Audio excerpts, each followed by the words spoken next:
नमस्कार, आप देख रहे हैं न्यूज नेशन। मैं हूं पेनाज त्यागी। देश की बहस में आप सभी का स्वागत है। हमारे साथ एक एक्सपर्ट पैनल होगा, साथ ही हमारे साथ दर्शक होंगे, क्योंकि हमारे दर्शक ही चुनते हैं कि आज देश की बहस किस मुद्दे पर हो, और हमारे दर्शकों को हम देश की बहस में शामिल भी करते हैं। बहस के दौरान वो अपने व्यू पॉइंट रखते हैं, अपने सवाल पूछते हैं। आज जो मुद्दे हमने आपके सामने रखे थे, जिनमें से आपने वोटिंग के जरिए जिस मुद्दे को चुना है, वो है पाकिस्तान को 1971 वाला सबक क्या फिर से सिखाने की जरूरत आ गई है। 1971 को दोहराने में भारतीय सेना सक्षम है। मनोज सिन्हा का ये बयान भी आया है। 1971 की तरह दुश्मनों को धूल चटाएंगे, मनोज सिन्हा ने कहा है। तो यहां पर क्या अब वक्त आ गया है, इसी को समझेंगे, जानेंगे।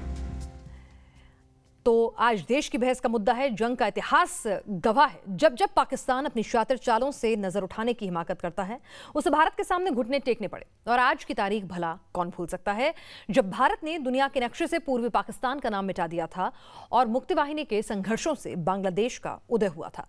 93,000 सैनिकों के सरेंडर के बाद भी पाकिस्तान लगता है सुधरा नहीं है। आतंकवाद के जरिए कश्मीर का माहौल बिगाड़ने की गहरी साजिशें रच रहा है। और अब जब भारत ने पाकिस्तानी आतंक को उसकी मांद में घुसकर मारना शुरू किया, तो पाकिस्तान ने हथकंडे आजमाने शुरू कर दिए हैं। आतंक का नया मुखौटा पहनकर टेरर एजेंडा बढ़ा रहा है। और सवाल ये उठ रहा है कि अब वक्त आ गया है, क्या 1971 दोहराया जाए? अब वक्त आ गया है कि पाकिस्तान को उसी की भाषा में जवाब दिया जाए।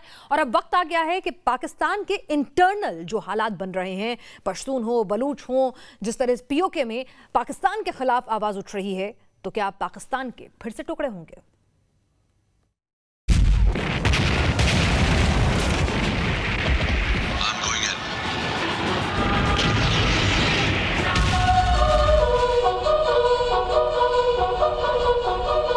सोलह दिसंबर 1971 की तारीख भूले तो नहीं इमरान खान, जब 13 दिनों के अंदर ही भारतीय शूरवीरों ने पाकिस्तान का भूगोल बदल दिया था और पाकिस्तानी सेना के 93,000 सैनिकों को हथियार छोड़कर सरेंडर करना पड़ा था। कश्मीर में आतंक का एजेंडा चलाने वाले इमरान नियाजी को अपने लेफ्टिनेंट जनरल नियाजी का जंगी इतिहास जरूर रट लेना चाहिए कि पाकिस्तान आतंक के चाहे जितने नए मुखौटे पहन ले, आतंक की चाहे जितनी साजिशें कर ले, उसका हर मंसूबा छिन्न भिन्न होकर ही रहेगा। जम्मू में 1971 विजय परेड को संबोधित करते हुए उपराज्यपाल मनोज सिन्हा ने आतंक के सप्लायर पाकिस्तान को 1971 वाला सबक याद दिलाया। हमारे वीर जवानों की जो क्षमता है, वो इस बात का प्रमाण है कि हम इन मूल्यों की रक्षा के लिए संकल्प हैं। और अगर जरूरत पड़ी तो मुझे पूरा भरोसा है कि जो 71 में हुआ था, वैसी घटना दोहराने में हमारे सेना के बहादुर जवान कभी पीछे नहीं रहेंगे। आतंक पर बेनकाब हो चुका पाकिस्तान कैसे कश्मीर में नई चालें चल रहा है, उन साजिशों की कड़ियां जुड़ी हैं। The Resistance Front, United Liberation Front, People's Against Fascist Forces, Kashmir Tigers. इन आतंकी कुनबों में नया सिर्फ और सिर्फ इनका नाम है।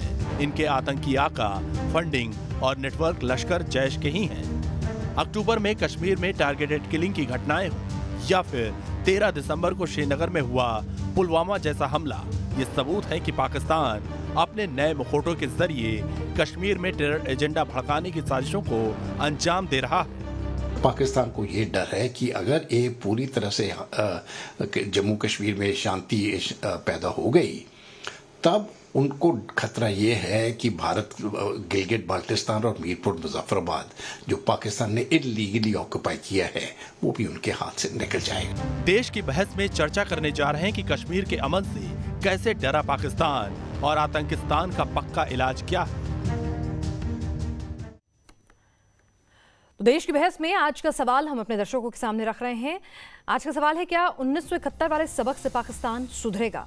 आप अपनी जवाब हमें दे सकते हैं हाँ या नहीं में www.newsnation.com पर जा सकते हैं। हमारे मोबाइल ऐप पर भी आप जा सकते हैं, वोटिंग कर सकते हैं। हमारे ट्विटर हैंडल @NewsNationTV पर आप जाकर वोट कर सकते हैं। और न्यूज़ नेशन चैनल हमारे फेसबुक पेज पर भी आप जाकर वोटिंग कर सकते हैं। शो के दौरान आप अपनी जो भी राय हम तक पहुंचाएंगे, वो हम कार्यक्रम में शामिल करेंगे। और कार्यक्रम में जुड़ने के लिए आप अपने वीडियोज़ और अपने सवाल हमें 9711002266 पर भेजें। और लगातार आप हमारे साथ अपने कमेंट जो हैं, हमारे सोशल मीडिया प्लेटफॉर्म पर इस बहस का सीधा प्रसारण होता है, तो आप वहां पर भी अपने कमेंट्स छोड़ सकते हैं। हमारे साथ खास मेहमान भी जुड़ेंगे। हमारे दर्शक पारुल उप्रेती नोएडा से जुड़ेंगी, डॉक्टर मीता सिंह जयपुर से, मोनिका शर्मा गाजियाबाद से, सुनील शुक्ला मुंबई से। ये तमाम दर्शक भी हमारे साथ रहेंगे। साथ ही आपको बता दें हमारे साथ major general GD Bakshi retired रक्षा विशेषज्ञ जुड़ेंगे, प्रवास कुमार मिश्रा ADG BSF जुड़ेंगे, मेजर जनरल अश्विनी सिवाच हमारे साथ रक्षा विशेषज्ञ के तौर पर जुड़ेंगे, पाकिस्तानी पत्रकार अब्दुल समद याकूब हमारे साथ अब्दुल समद याकूब प्रवक्ता PTI जुड़ेंगे, और पाकिस्तान की पत्रकार आरजू काजमी हमारे साथ जुड़ चुकी हैं, और जावेद गफ्फारी पाकिस्तान के पत्रकार भी हमारे साथ जुड़ेंगे। आप सभी का इस चर्चा में बहुत बहुत स्वागत है। तो हमारा पहला सवाल जो होगा हमारे साथ प्रवास कुमार मिश्रा भी और मेजर जनरल अश्विनी सिवाच भी जुड़े हुए हैं। सिवाच साहब, जैसा कि मनोज सिन्हा ने कहा है कि 1971 दोबारा दोहराने की कुव्वत भारतीय सेना रखती है, क्या जिस तरह से पाकिस्तान बाज नहीं आ रहा है आतंक से, जिस तरह से वहां गृह युद्ध के हालात बने हुए हैं, क्या शायद यही विकल्प बच रहा है? बिल्कुल, देखो इसमें कोई शक नहीं, आज पाकिस्तान की जो सिचुएशन है वो बहुत खराब है। फाइनेंशियली वो कम से कम $212 बिलियन के कर्जे में है, और ऐसे में उसकी जो फाइनेंशियल एक्शन टास्क फोर्स है उसको हो सकता है ग्रे लिस्ट में तो रखेगी, ब्लैक लिस्ट में भी कर सकती है, डिप्लोमेटिकली आइसोलेटेड है। और आज वहाँ पर जो हो रहा है बलूचिस्तान में, ग्वादर में लोग बैठे हुए हैं, वो चाहते हैं कि हमें फ्रीडम मिले। इसी प्रकार गिलगित बाल्टिस्तान और आपके POK जो कश्मीर है उसमें देखे हालात क्या है। वहां पर लोग बहुत तंग हैं, बिजली पानी सड़क बहुत खराब है, वो भारत के अंदर मिलना चाहते हैं। एक टूटने का माहौल है। अगर आप देखें सिंध के अंदर भी लोग जो एक प्रकार से पाकिस्तान जो पंजाब का एक सेंटर पॉइंट बन गया उसके अगेंस्ट है। ऐसे में पाकिस्तान बात नहीं आ रहा, पाकिस्तान आतंकवादी भेजने की पूरी कोशिश कर रहा है। 6000 लश्कर तोबा जैसे मोहम्मद के जो आतंकवादी अफगानिस्तान के अंदर तालिबान के साथ कंधे से कंधा मिला के लड़े थे, आज वो पाकिस्तान ऑक्यूपाइड कश्मीर में बैठे हुए हैं, वो लॉन्च पैड में हैं, ट्रेनिंग एरिया में हैं, उनको भेजने की कोशिश पाकिस्तान कर रहा है। पाकिस्तान ये भूल जा रहा है कि उसके अंदर बहुत फॉल्ट लाइंस है। आज उनकी हालात माली बहुत बुरी है, और ऐसे में जब से हमने आर्टिकल 370 और 35 को एब्रोगेट किया है 2 साल पहले, सिचुएशन बहुत बदल गई है। आज ऐसा माहौल आ गया है, प्रवक्ता है PTI के, जम्मू और कश्मीर में तो गिलगित बाल्टिस्तान और पाकिस्तान ऑक्यूपाइड कश्मीर भारत में। आज का दिन तो आपको बखूबी याद ही होगा, बताने की जरूरत नहीं है क्या हुआ था। 93,000 सैनिकों का सरेंडर, पाकिस्तान के 2 टुकड़े, और जो हालात हैं और जो हरकतें हैं, क्या फिर से वक्त आ गया है उसी भाषा में जवाब दिया जाए? नहीं, आपकी इतनी जरूरत नहीं है कि आप जो है ना वो ये पाकिस्तान को इस तरह से टीवी पे बैठ, तो चलो अच्छी बात है कि आप अपने जो व्यूअर्स हैं उनको। नहीं, जरूरत तो हमारी क्या है वो आपको पता है कि घर में घुसकर हम लोगों ने बदला लिया था, तो इसीलिए ये मत बताइए कि जरूरत क्या है। अगर आपने जनरल साहब को इंटरप्ट नहीं किया तो काइंडली मुझे भी इंटरप्ट ना करें, मुझे अपनी बात पूरी कर लेने दें। मैंने आपसे ये कहा कि ये बातें सारी टीवी पे बहुत अच्छी लगती है, मैं भी आपको एटॉमिक न्यूक्लियर बम्स की धमकियां दे सकता हूँ, सारा कुछ कर सकता हूँ। आपने वहां पे 97 में मुक्ति बानी के साथ एक टेररिस्ट ग्रुप के साथ जिस तरीके से आपने कहा कि जी हमने वहां पे घुस के पाकिस्तान को तोड़ने की कोशिश की, आप लोगों ने माना, तो फिर हमने भी कहा कि हमने भी इंडिया को जो है ना नहीं, हम तो सर्जिकल स्ट्राइक की बात कर रहे थे साहब, जब आपने जरूरत की बात की। ब्लीड इंडिया विद 1000 कट्स आपको भी याद रखना चाहिए। रोज आपको कट मारते हैं हम, वो भी आपको याद होना चाहिए, क्योंकि आपने कहा कि जी हमने घुस के वहां पे मुक्ति बानी के साथ, आप पाकिस्तान था ना, आप वहां पे आए। अब आप फिर ये क्यों कहते हैं कि जी पाकिस्तान से लोग आए तो आप बचा भी तो नहीं पाए ना साहब, वो दहशतगर्द आप अपने मुल्क को बचा पाए? आपके मुल्क में क्या कुछ हो रहा है? पाकिस्तान ऑक्यूपाइड कश्मीर में किस तरह से वहां आप पाकिस्तान से खुद को अलग करना चाहते हैं, पश्तून बलूच वो क्या हालात हैं आपको पता है कि वहां पे TTP क्या स्थितियां बनी हुई हैं, और कंगाल मुल्क खड़ा हुआ है। ग्रे लिस्ट से बचने के लिए आप हाइब्रिड आतंक को खड़ा कर रहे हैं, और उसके बाद आप कहते हैं कि हम कुछ कर रहे हैं। आप हालात ऐसे पैदा कर रहे हैं कि मजबूर हो जाए आदमी। अच्छा, 22 स्टेट्स में तो आपकी आज़ादी की तरीके चल रही हैं, लिबरेशन की जो तरीके चल रही हैं। अगर बलूचिस्तान में मुट्ठी भर लोग जो आपसे पैसे लेके आते हैं, वो अगर कोई आज़ादी की बात कर देता है, इसका क्या मतलब है कि जी बलूचिस्तान आज़ाद? और जनरल साहब ने कहा जी ग्वादर में तो बैठे थे वो फिशिंग के लिए, वो अपने राइट्स के लिए बैठे थे कि वहां पे एक और इशू था, वहां पे ये कौन सी बात आ गई है कि जी वो ग्वादर वाले आज़ादी चाहते हैं हमसे? और आज तो उन्होंने धरना भी कॉल ऑफ कर दी है। उन्होंने प्राइम मिनिस्टर की बात को वेलकम किया, उन्होंने कहा कि जी हम धरना अपना कॉल ऑफ कर रहे हैं। हमारी अच्छा, आप अपने टेलीविजन स्क्रीन पर जरा देखिए, तस्वीरें दिखेंगी, ये सारे लोगों को भारत ने पैसे दिए? जरा देखिए टेलीविजन स्क्रीन पर देखिए। देखिए ये आजादी मांग रही हैं, ये आजादी मांग रही हैं। इस तरीके से तो मैं रोज आपके जो है ना वो किसानों की मूवमेंट के, आपने किसानों की मूवमेंट का 1 साल तक वो उसका फिर क्या जवाब देगी आप? देखिए ये दोनों तरफ से होता है। उन्होंने हिंदुस्तान से आजादी नहीं मांगी साहब और किसानों की मांगों का समर्थन किया। आप वो छोड़िए, इंटरनल मैटर है, जरा देखिए क्या हो रहा है आपके यहाँ। आपके यहाँ क्या हो रहा है? ये तस्वीरें आपने कहा ना कि चुनिंदा लोग हैं, चुनिंदा लोग दिख रहे हैं आपको, ये हजारों लोग आपको चुनिंदा लोग दिख रहे हैं। आपने और अगर आप इतने ही पाक साफ हैं तो इतने दिनों से ग्रे लिस्ट से बाहर क्यों नहीं निकल पा रहे? चलिए हिंदुस्तान के पास पैसे तो हैं देने के लिए, आपके पास पैसे हैं, ब्लैक लिस्ट आपके पास पैसे हैं देने के लिए। आप देखिए, आप ग्रे लिस्ट को छोड़े, आपने क्या ग्रे लिस्ट? अरे क्यों ग्रे लिस्ट को छोड़े? आप कह रहे हैं ना हम पैसे देते, हम तो कह रहे हैं आपके पास अपने खाने के पैसे नहीं है, आप पैसे देके क्या करेंगे? ग्रे लिस्ट की ब्लैक लिस्ट आप अफोर्ड ही नहीं कर सकते कि न्यूक्लियर मुल्क को ब्लैक लिस्ट करने की, आप पे जरूरत ही नहीं है। कौन सी दुनिया में जरूरत वाले नहीं होते साहब? ग्रे लिस्ट में आप हैं, हम नहीं है। ग्रे लिस्ट में आप अगर है तो आपको क्या मसला है? बड़ी फख्र की बात है आप हैं। अफगानिस्तान व्हाइट लिस्ट में, हमें नहीं परवाह, आप छोड़ दें इस बात को, ये हमारा मसला है। ग्रे लिस्ट पे होना, व्हाइट लिस्ट पे होना, ब्लैक लिस्ट पे होना, ये आप लोगों की टेंशन नहीं है। चलिए आप ही के मुल्क से आरजू काजमी हमारे साथ पाकिस्तानी पत्रकार लगातार जुड़ी हुई हैं।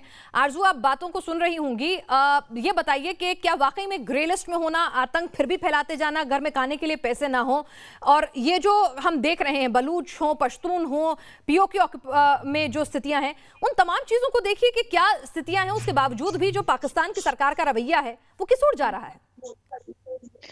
देखिए, जो ये आप वीडियो दिखा रहे हैं, ये लोग प्रोटेस्ट जरूर कर रहे थे, लेकिन ये कोई आज़ादी की मांग नहीं थी। ये अपने राइट्स मांग रहे थे जो पाकिस्तान गवर्नमेंट को इनको देने चाहिए, चाहे वो इनकी जॉब्स हो, चाहे हेल्थ सेक्टर हो, चाहे एजुकेशन हो। ये उस पर प्रोटेस्ट कर रहे थे और ये राइट हर कंट्री में सबके पास होता है कि वो अपने राइट के लिए जो है गवर्नमेंट के सामने प्रोटेस्ट करें। और ये और बात है कि हम जरा देखते कम है बलूचिस्तान को, हमें पंजाब ज्यादा नजर आता है, तो इसलिए इन विचारों को सबको बाहर निकलना पड़ा। बहुत टाइम के बाद गवर्नमेंट की आंखें खुली। और लेकिन आरजू, 2010 में चार्टम हाउस सर्वे में 44% कश्मीरियों ने कहा था कि वो पाकिस्तानी गुलामी से आजादी चाहते हैं।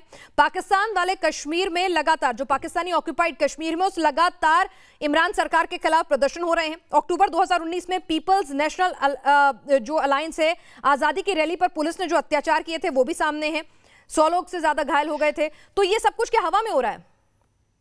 नहीं, ये सब कुछ हवा में नहीं हो रहा है, लेकिन इस तरह की तहरीकें या इस तरह की मूवमेंट्स होती रहती हैं हर कंट्री में।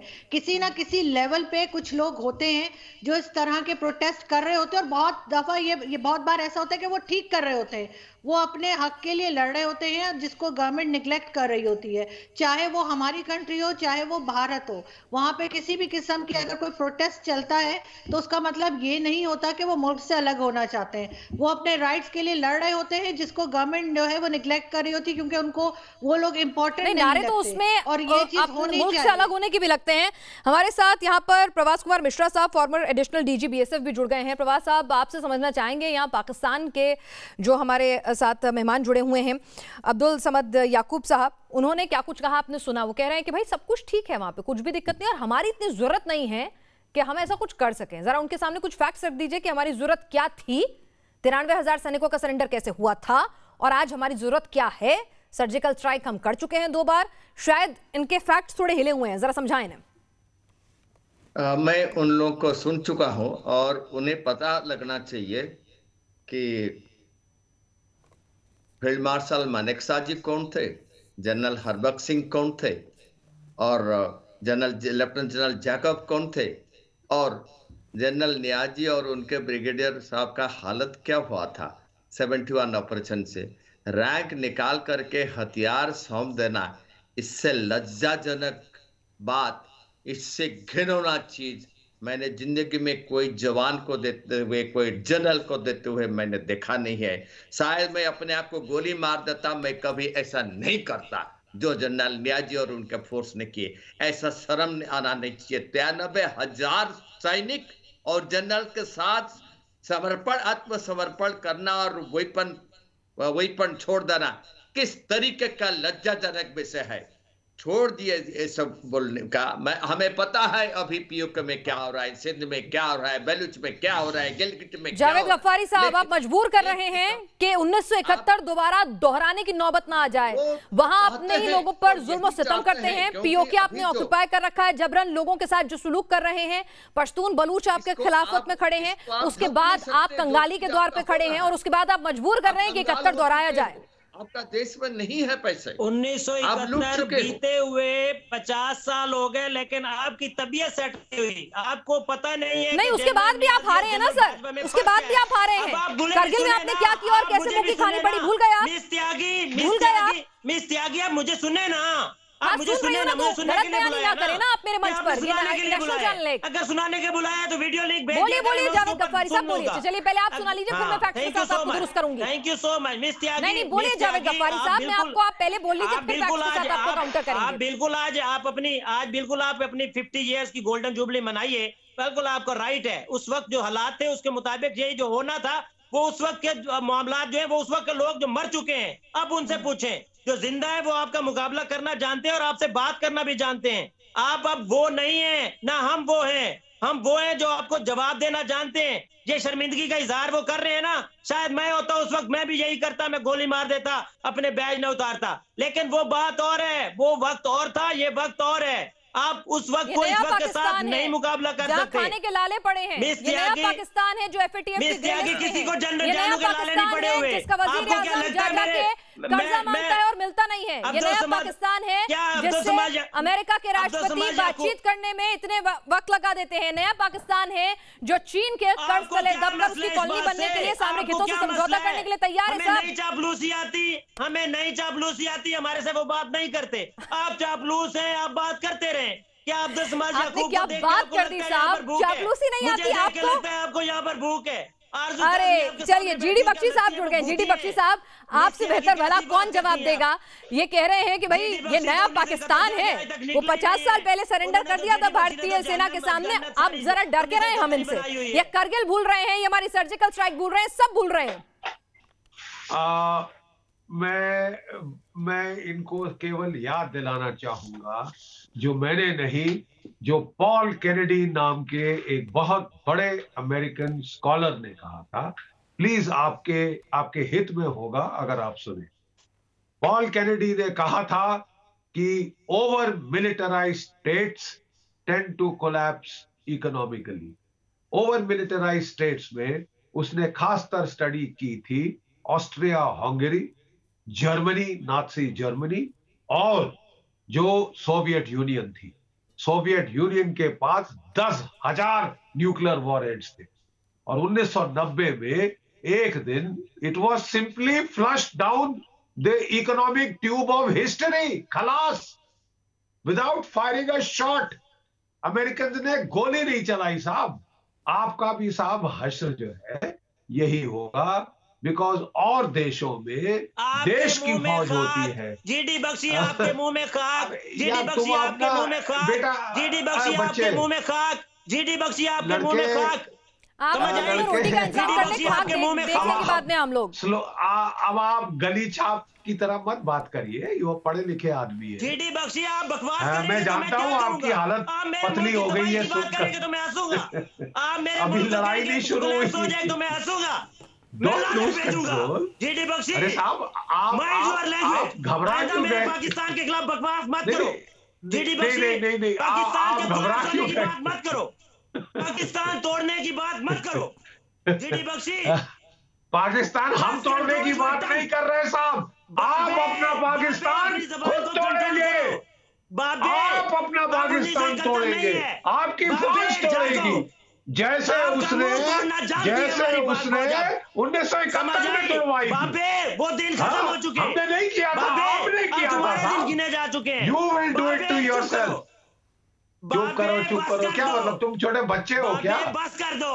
आपको आर्कियोलॉजिक पे करना है स्कॉलर की तरह। आप you are supposed to be a scholar. तोड़-फोड़ की बात की आपके तो देखिए साहब, ये डर बोल रहा है। पाकिस्तान को तोड़ने की बात नहीं करनी।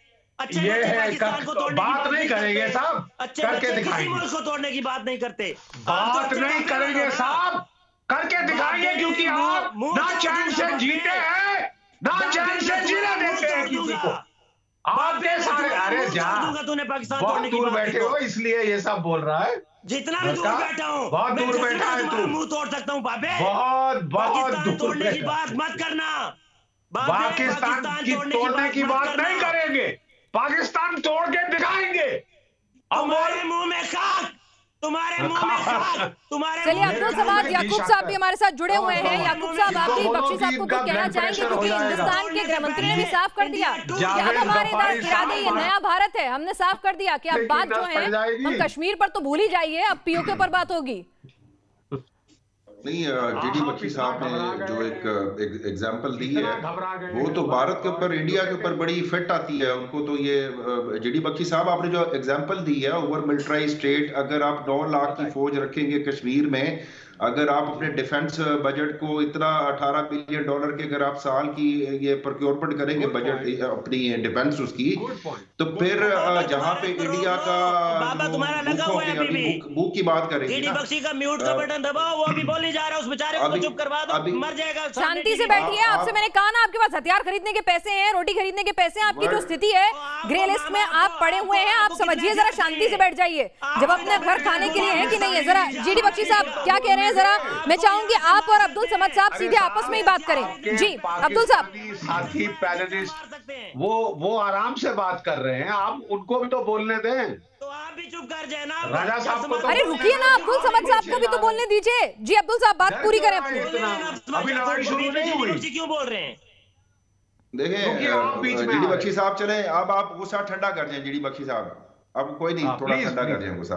मैं कभी गुस्सा नहीं हुआ था। अब आपने जो एग्जांपल दी, आपने एग्जांपल दी, अब उसकी मैं एक एग्जांपल दे रहा हूं आपको कि वर्ल्ड हंगर इंडेक्स के मुताबिक आपका नंबर है 97, यानी कि भूखों की लिस्ट में 110-12 मुल्क है, उसमें आप 97 नंबर पे आते हैं। आपने अपनी तरक्की वहां पे मजीद तरक्की की, आपके बच्चे मल नॉरिशमेंट का शिकार हो रहे हैं, ग़िज़ाई किल्लत का, आपके यहाँ टॉयलेट्स का इशू है, आपके यहाँ हेल्थ का इशू है।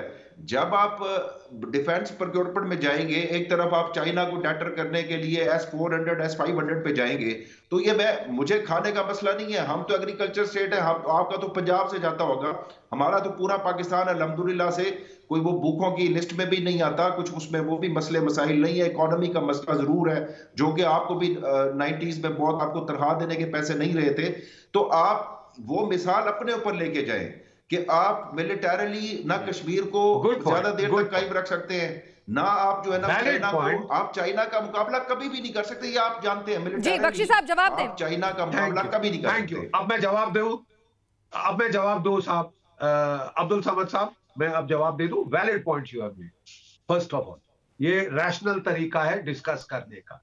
मैं आपको बताना चाहता हूं, जो मैंने अल्फाज इस्तेमाल किया था वो था over militarized state, not militarized, over militarized state. Bharat का जो जीडीपी है वो 1.3 ट्रिलियन है और वो 5 ट्रिलियन की तरफ जा रहा है। ठीक है साहब?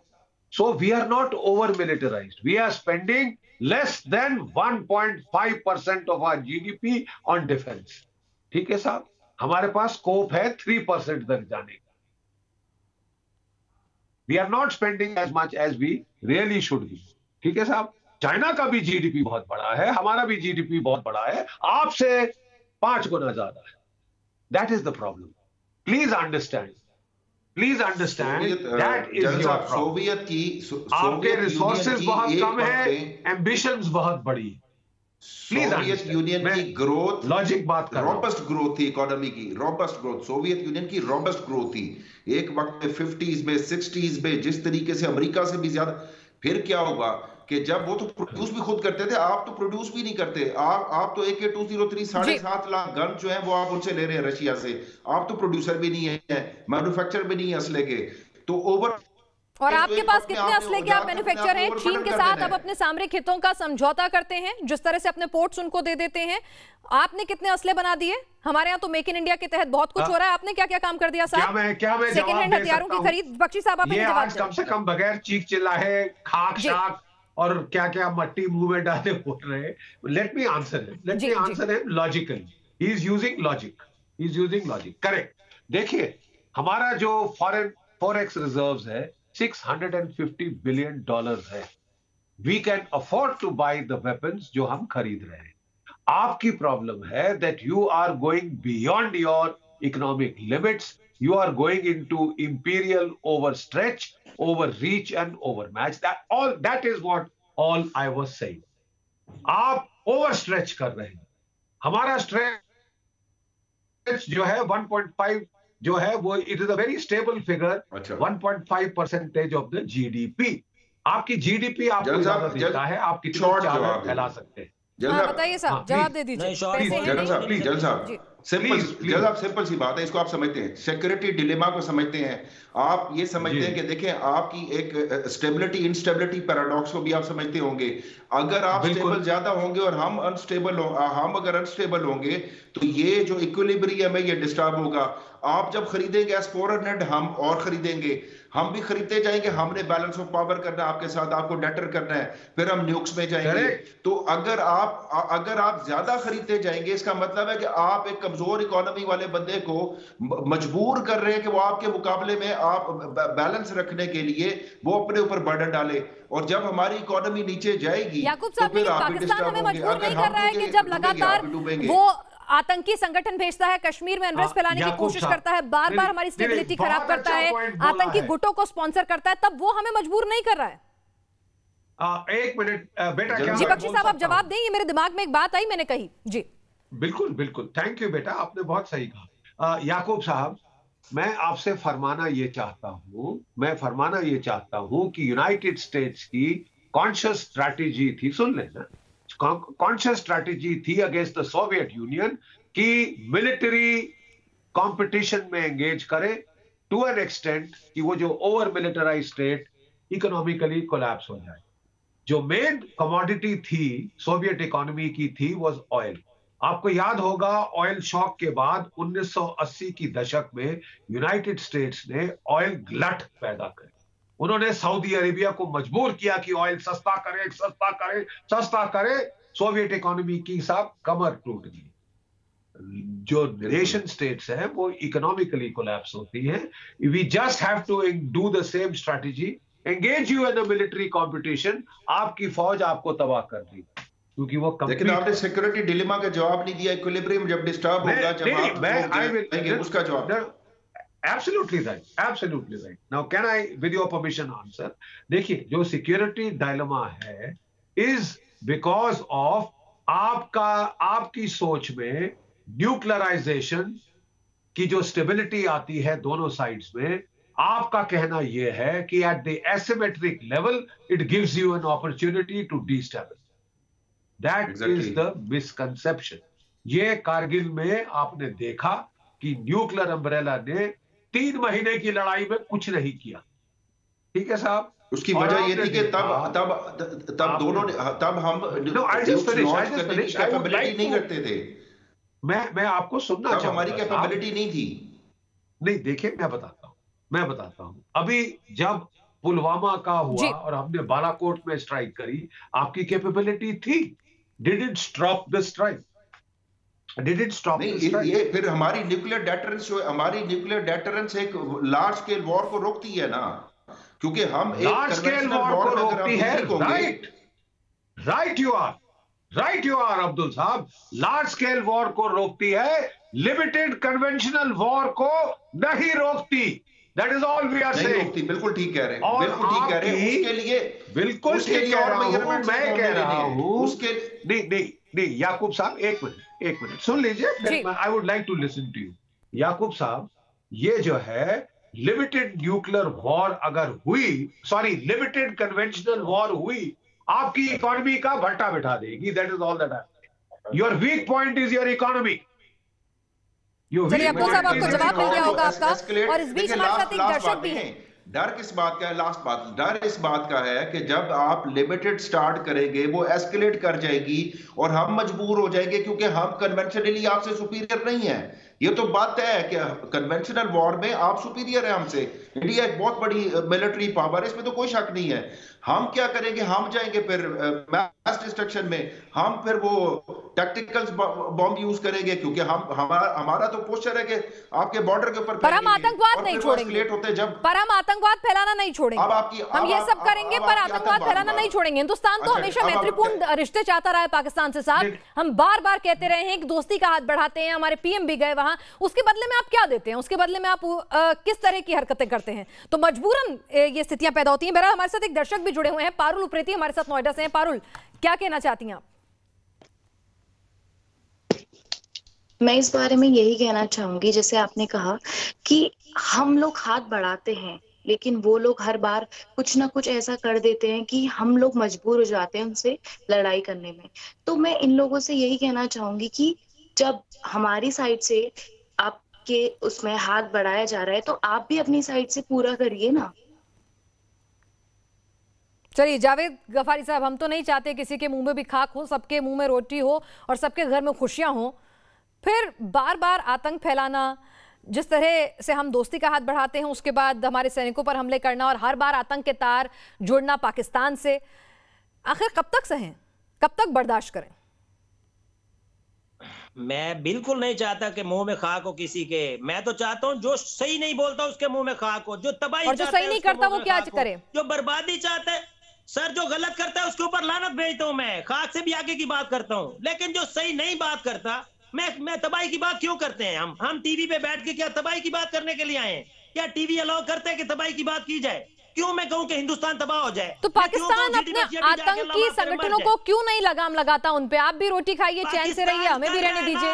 80,000 बंदा पाकिस्तान का मरा है कि इंडिया का? कमाल करती हैं आप। सबसे ज्यादा दहशतगर्दी तो यहाँ पे हमने देखी है। आप कमाल करती हैं। ये आप गवादर का धरना दिखाती हैं, धरने के अंदर क्या हो रहा है कुछ नहीं पता। धरने के अंदर उनकी डिमांड्स क्या है, बुनियादी डिमांड्स है, आप उनको कहते हैं नहीं ये तो आजादी मांग रहे हैं। बलूचिस्तान के अंदर कौन आजादी मांग रहा है? लंदन में अमेरिका जाते हैं जब आपके वजीर आला, तो वहां पर किस तरह से लोग वहां पे खड़े होकर उनके खिलाफ नारेबाजी करते हैं, अपने हकूक की लड़ाई लड़ते हैं, वो सब झूठा है। अच्छा आप एक बात बताइए, आप बहुत अच्छे मुल्क हैं तो आप ग्रे लिस्ट में क्यों हैं? आप आतंक नहीं फैलाते, आप जैसे हमसाए जिसके हो ना, उससे बड़ा कोई क्या हो सकता है? आप देखें ना, टीवी पे बैठ के तबाही की बात करते हैं। अच्छा। आपके जीडी बख्शी ने कहा कि ये पाकिस्तान तबाह हो जाएगा, हम करेंगे, तो इसके ऊपर मैं लानत ही भेज सकता हूँ ना कि टीवी पे बैठ के तबाही की बात कर रहे हैं किसी मुल्क की। मैं आपसे थोड़े तर्क की बातों की उम्मीद रखती हूँ। यहाँ पर जावेद साहब जो है, पता नहीं, मुझे नहीं समझ में आ रहा कि वो क्या कह रहे हैं। FATF को भी हमारी टीवी डिबेट अगर इन्फ्लुएंस कर सकती है तो भाई क्या कहने। यहाँ पर एक बात बताइए आरजू काज़मी साहब, यहाँ पर ये FATF का स्टैंड इंटरनेशनल स्टैंड है, उसमें पाकिस्तान की अपनी खामियां हैं, अपनी हरकतें हैं, जिसकी वजह से आज वो ग्रे लिस्ट में है। लगता नहीं है कि मौजूदा वजीर आजम जो हैं वो इसको लेकर कुछ संजीदा हैं? खुद पाकिस्तान में भी आप देख रही हैं TTP किस तरह से उनके लिए एक तरह से चैलेंजिंग सिचुएशन खड़ी कर रहा है। वहाँ पर कट्टरपंथ किस तरह से लगातार बढ़ता जा रहा है, वहाँ पर आतंक किस तरह से प्रोपेगेंडा जो है वो चल रहा है हिंदुस्तान के खिलाफ। तो आखिर कब तक एक पड़ोसी मुल्क जो है संयम रखेगा?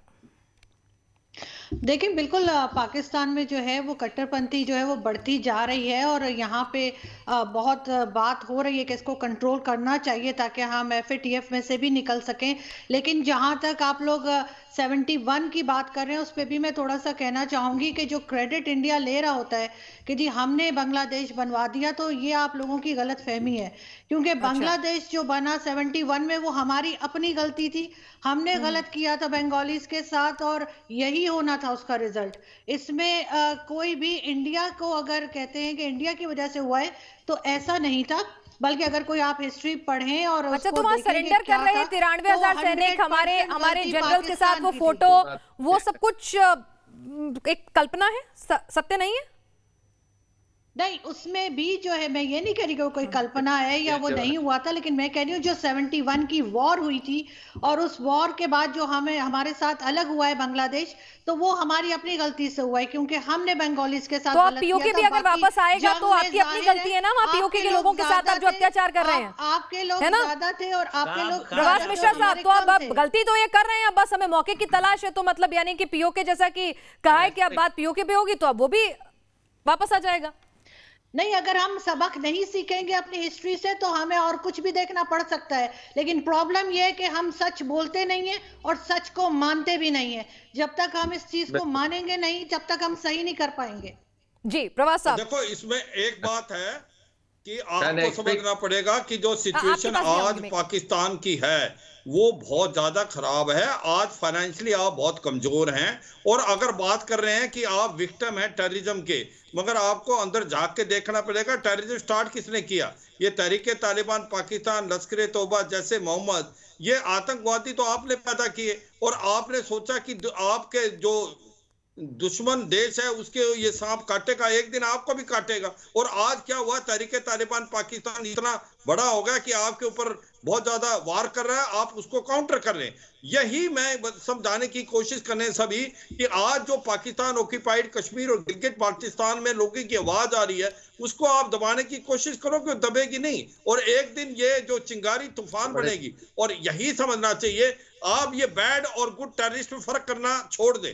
टेररिस्ट इज अ टेररिस्ट, और आप आतंकवाद को तभी साफ कर सकते हो। देखो दो बातें हैं, एक तो आप $62 बिलियन का आपने कर्जा लिया है चाइना पाकिस्तान इकोनॉमिक कॉरिडोर से, आप वो पैसा नहीं दे पाओगे, आप एक जो है डेब्ट ट्रैप में चले जाओगे। और एक चीज का ध्यान रखना कि आप कहते हो कि आपको कोई चॉइस नहीं है, आपको भी पैसा खर्च करना पड़ रहा है हथियार लेने के लिए, बिल्कुल ठीक है, मगर ये सोचें कि आपकी जो इकोनॉमी हमारे से 10 गुना पीछे है, और आप अगर हमारी होड़ करोगे आप कहां चले जाओगे। भारत तो 4th लार्जेस्ट इकोनॉमी है, और अभी जो है 4th लार्जेस्ट मिलिट्री है, 5th लार्जेस्ट इकोनॉमी है, हमारे को तो चीन के साथ मुकाबला करना है। तो आपको ये समझ आनी चाहिए, अगर आप इसके साथ हमारे साथ रेस करेंगे तो आप कहीं नहीं रहोगे। आपकी साथी पत्रकार ने पाकिस्तान से हमारे साथ जुड़ी हुई हैं, उन्होंने भी कहा कि गलतियां होंगी तो फिर से भुगतना तो पड़ेगा, और गलतियां हो रही हैं तो गलतियां हुई है तो उसका भुगत रहे हैं ना। आप खुद अंदाजा लगाएं, इससे ज्यादा हमारी सूरत हाल क्या होगी कि हमें इंडिया भाषण दे रहा है। तो आप क्यों भाषण दे रहे हैं हमें, हम क्या खुद बेवकूफ हैं? हमारे जो गलतियां की हैं हमने सीखे हैं ना उससे। आप अंदाजा लगा दें इससे ज्यादा हमारी नेग्लिजेंसी क्या होगी, हम कितना गिरेंगे कि हमें इंडिया भाषण दे रहा है। ओ भाई आप अपना ख्याल करो, 22 किस्म की तहरीकें तो आपके घर में चल रही हैं, नागालैंड के अंदर लाशें आपके घर में गिन रही हैं। नहीं आपसे मैंने क्या पूछा, आप क्या देखिए आपको ग्रे लिस्ट में आप बाहर हो नहीं पा रहे हैं, बार बार नए तरीके की बातें लेकर आते हैं, बार बार नए तरीके से आप वहां पर कहते हैं कि भाई हमें ग्रे लिस्ट से बाहर कर दो, कभी किसी को नजरबंद करते हैं, कभी किसी को छोड़ देते हैं, कभी टेररिस्ट ग्रुप के नाम बदल देते हैं। हालात आपके घर के खराब है साहब, आप डरे हुए टीटीपी से। तो हमारे हालात खराब है तो हम खुद संभालेंगे क्या? आप हमारे खैर खाओ, आप हमारे वेल विशर हो, आप हमें जो आपके खराब हालात हमारे घर में क्यों आतंक फैलाते हैं? आप हमारे दुश्मन हो। आपने 1971 में कहते हो हमने पाकिस्तान तोड़ा, जिन्होंने पाकिस्तान तोड़ा वो हमारे सजा रहे क्या? आप हमें बताओगे कि पाकिस्तान कैसे बेहतर करना है? हम तो कह रहे हैं दोबारा तोड़ने की नौबत आ जाएगी अगर यही हरकतें रही तो। साहब हम तो चेता रहे हैं, अगर यही हरकतें रही तो दोबारा टूटने की नौबत आ जाएगी। आप टूटने वाला है, वाले आप अपना जोड़ो ना, हिंदुस्तान अपना हिंदुस्तान जुड़ने हमारा जुड़ा हुआ है और एक है बिल्कुल शांति से। वहाँ पे खालिस्तान चल रही है, वहाँ पे सारे। प्रवास मिश्रा साहब ये कौन से ख्यालों में क्या कुछ बना रहे हैं, जरा इनको जबाब दे दीजिए। इतनी बौखलाहट जो है शायद इसीलिए कि संभाला नहीं संभल रहा है। प्रवास साहब मैं मोहतरम कभी सुन रहा था कि बांग्लादेश जो है आपके गलती के लिए बांग्लादेश बन गया। देखिए इस टीवी में अभी तीन जनरल जो बैठे हुए हैं, तीनों ही बांग्लादेश में लड़े हैं, हम भी जैसलमेर में थे। आप ये मत समझे कि इंडियन आर्मी के बिना, इंडियन एयरफोर्स के बिना ये बांग्लादेश बन गया। इसका क्रेडिट या डिसक्रेडिट आप मत लीजिए, हम तो पक्का क्रेडिट लेंगे। हम ये बताना चाहते हैं आप जो ग्रे लिस्ट में रह करके आप निकलना चाहते, वो टर्की भी चला गया ग्रे लिस्ट में, आपके फेवर में कोई नहीं आएगा। इवन चाइना जो है आप सोचते हो उसने आपका फेवर करेगा। आप इनको अपना जमीन बेच चुके हैं, आपने सिपेक के एरिया में गाजर के पास उनका गांव बचा चुके हैं, आपने अपना जमीन चाइना। अब्दुल साहब चाइना के गुलाम बनते जा रहे हैं आप। अब्दुल साहब क्या बांग्लादेश इंडिया का हिस्सा बन गया है? क्या बांग्लादेश इंडिया की? गफ्फार साहब सुनिए ना एक सेकंड, जरा जावेद साहब जरा सुनिए ना एक बार, अब्दुल साहब को भी चर्चा में शामिल कर लूं। मिश्रा जी ने कहा है यहाँ पर, प्रवास मिश्रा जी कह रहे हैं कि आप चाइना के गुलाम बनते जा रहे हैं, एक तरह से उसकी कॉलोनी बनते जा रहे हैं इकोनॉमिक, और आपके हालात काफी बुरे होने वाले हैं। ये तो कहना कि कोई किसी का गुलाम, आज के दौर में ये गुलामी का कोई कंसेप्ट नहीं होता। अगर इस तरह की बात है, आप अगर इंडिया के साथ, अमेरिका के साथ अच्छा रिलेशन आप रखें, हम कहेंगे जी आप अमेरिका के गुलाम बन गए। इस तरह की बातें आज के दौर में नहीं होती। रही बात, देखें फारिस साहब ने ठीक कहा कि जी अगर हमने गलतियां की तो हमने उसकी प्राइस भुगती, प्राइस पे की, जाहिर बात है। अब 2 टुकड़े हो गए, 2 टुकड़े होने के बाद इससे बड़ी कीमत क्या चुकाई होगी हमने इसके अलावा। और दूसरी बात यह कि आपके वो जनरल सैम मानेकशॉ जो चीफ ऑफ आर्मी स्टाफ थे इंडिया के, उन्होंने एक इंटरव्यू में करण थापड़ को कहा था कि Pakistan military had fought gallantly, कि बड़ी दलेरी के साथ लड़े, मगर वो 1000 माइल दूर थे, 1600 किलोमीटर वो दूर थे। मैंने तैयारी करनी थी 8 से 10 माइल्स के अंदर, और उन्होंने उनकी सप्लाई लाइन कट गई। हमें एक सुपीरियरिटी थी कि एक फौजी के ऊपर 15 फौजी थे हमारे, तो ultimately they had no chance. तो इस पे ज्यादा बात करना कि जी वो तो हर बार तो हम ही जीतते हैं ना साहब, मुल्क हमसे दूर था। अच्छा आप इंडिया, आप 62 में चाइना से हारे। हर कौम की जिंदगी में एक कोई मुकाम ऐसे होते हैं जो 65, 71 करगिल सब भूल रहे हैं आप। वो आप सिवाज साहब, मुझसे आपके होते हुए मुझे इसका जवाब देना पड़े तो ये गलत होगा, जरा आप ही बता दीजिए। सिवाज साहब शायद अभी नहीं है, हमारे साथ प्रवास जी भी जुड़े हुए हैं। प्रवास जी जरा ये कह रहे हैं कि भाई 62 की याद दिला रहे हैं, लेकिन ये 65 भूल रहे हैं, 71 भूल रहे हैं, करगिल भूल रहे हैं, हमारी सर्जिकल स्ट्राइक्स भूल रहे हैं। 2021 में आप भूल गए हैं। 2021 का एलएसी अब वो 62 का एलएसी नहीं है, वो चाइना बॉर्डर नहीं है अभी चाइना को सोचना पड़ेगा हर एक काम के लिए। आप वहां पर देपसांग हो जाए, घोगरा हो जाए, हॉट स्प्रिंग हो जाए, कहीं भी हो जाए, दौलत में गोल्टी हो जाए, आप आके देखिए अभी चाइना 1 इंच अभी अंदर नहीं आता। हम चाइना से हारे नहीं है। ये 62 इंडिया नहीं है, 2022 आने वाला है।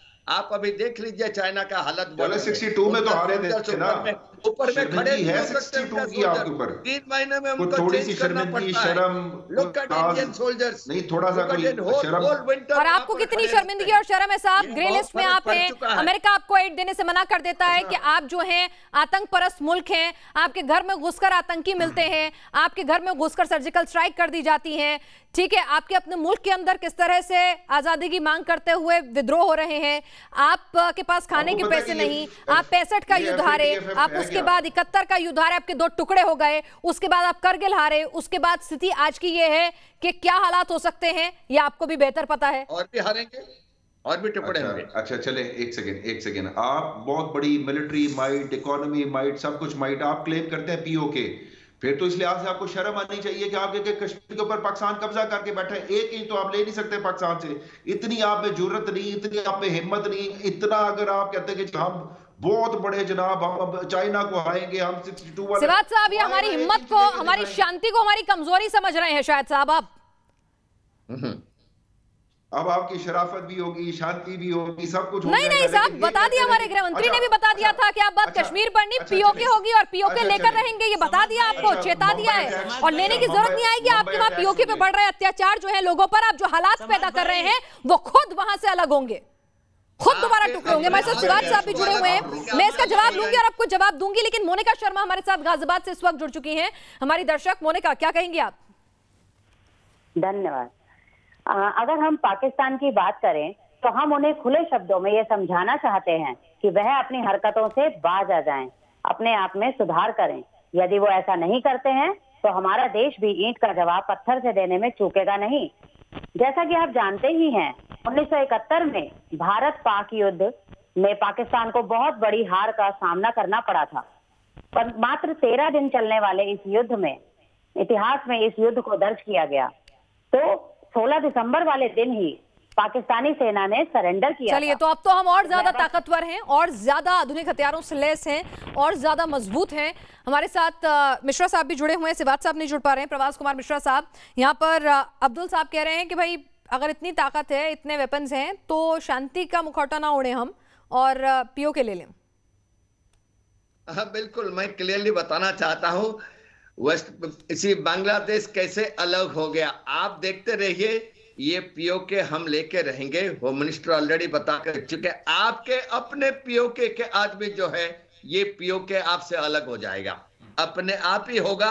और पूरे पीओके, बलूचिस्तान हो, सिंध हो, पूरे के पूरे वो इंडिया के साथ रहना चाहते हैं।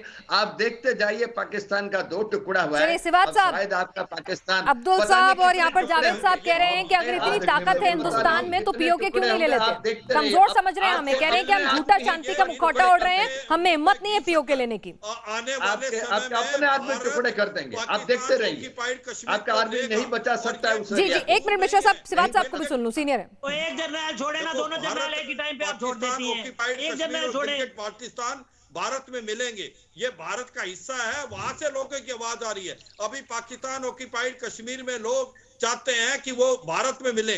वहां पर क्या हो रहा है, नीलम नदी को मोड़ के इन्होंने पंजाब में ले लिया। ना बिजली, ना सड़क, ना पानी। और गिलगित बाल्टिस्तान में लोग चाइना पाकिस्तान इकोनॉमिक कॉरिडोर के अगेंस्ट आए हैं। वो नहीं चाहते पाकिस्तान में रहना, वो भारत में मिलना चाहते हैं। उस आवाज को समझें। और ये सच्चाई है, ये इलीगली ऑक्यूपाइड है पाकिस्तान ने, और ये भारत में आएगा। इसकी उल्टी गिनती शुरू हो गई है, इसमें कोई शक बताने की हिंदुस्तान में मिलकर रहेगा बताने की कोशिश कर रहे हैं कि अगर आप गृह मंत्री सदन के भीतर से कह चुके हैं, तो फौज कह चुकी है, आपको वहाँ के लोग चाह ही रहे हैं, विकल्प नहीं है आपके पास, टुकड़े एक बार फिर होंगे।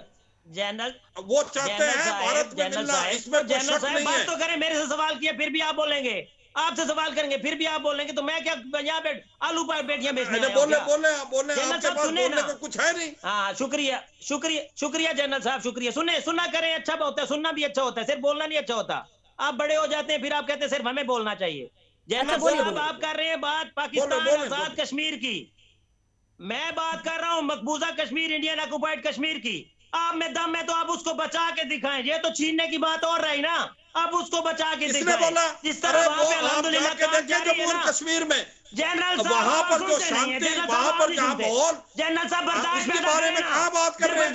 ऑक्युपाइड कश्मीर नहीं है, वो भारत का हिस्सा है। हमने आर्टिकल 370 और 35 से एब्रोगेट कर दिया, वो बिल्कुल इंटीग्रेट हो गया। आप सुनते हैं, क्या बात करते हैं आप? किसकी बात कर रहे हैं आप? पाकिस्तान कश्मीर को लेने की, कश्मीर भारत का हिस्सा है। आप गिलगित बाल्टिस्तान और पीओके को बचाएं, वो भारत का हिस्सा है, वो वापस आएगा। जो भी बात करते हैं आप क्या बात कर रहे हैं?